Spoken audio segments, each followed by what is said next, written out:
आज मैं आप लोगों को बताऊंगा कि जो इलेक्ट्रिक फील्ड होता है due to the point charge and due to the dipole, उसकी सिमेट्री कैसी होती है, राइट, उसकी शेप कैसी होती है। तो देखो, अगर आपका पॉइंट चार्ज है, ठीक है, तो जो पॉइंट चार्ज होता है बेसिकली उससे अगर हम इक्वल डिस्टेंसेस पर पॉइंट्स लें तो उन इक्वल डिस्टेंसेस पर जो पॉइंट्स होंगे वहाँ पर इलेक्ट्रिक फील्ड इंटेंसिटी इक्वल होगी। अगर सपोज आप पॉइंट चार्ज से 2 सेंटीमीटर पर कंसिडर कर रहे हैं उसके चारों तरफ, तो उसके चारों तरफ 2 सेंटीमीटर की डिस्टेंस पर आपका जो इलेक्ट्रिक फील्ड इंटेंसिटी होगी वो सेम होगी। तो इसीलिए पॉइंट चार्ज से जो इलेक्ट्रिक फील्ड कॉज किया जाएगा उसकी जो सिमेट्री होगी वो हमेशा कैसी होगी, स्फेरिकल सिमेट्री, राइट। अब बात आती है डाइपोल की। आप जानते हो कि जो इलेक्ट्रिक डाइपोल होता है, डाइपोल में 2 इक्वल एंड अपोजिट चार्जेस होते हैं और वे दोनों बहुत ही शॉर्ट डिस्टेंस पर एक दूसरे से सेपरेटेड होते हैं, राइट। तो ये जो अरेंजमेंट होता है 2 इक्वल एंड अपोजिट चार्जेस का, इसी को हम बोलते हैं इलेक्ट्रिक डाइपोल।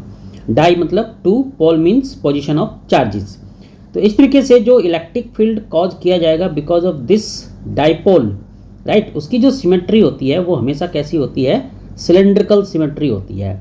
अब ऐसा क्यों होता है, देखो बेसिकली ये जो आपका डाइपोल होता है इसके द्वारा जो इलेक्ट्रिक फील्ड प्रोड्यूस किया जाता है, राइट, इसकी सिमेट्री इसलिए सिलेंड्रिकल होती है क्योंकि electric field due to the dipole will be same at every point on the surface of the right circular cylinder, ठीक है।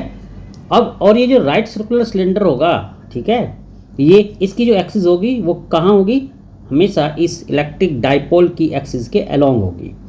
तो अब कंक्लूजन क्या निकला, कंक्लूजन ये निकला कि the symmetry of the electric field due to the point charge will be a spherical symmetry and the symmetry due to the dipole will be cylindrical symmetry, means जो इलेक्ट्रिक फील्ड होगा dipole से उसकी जो symmetry होगी वो कैसी होगी, cylindrical symmetry होगी।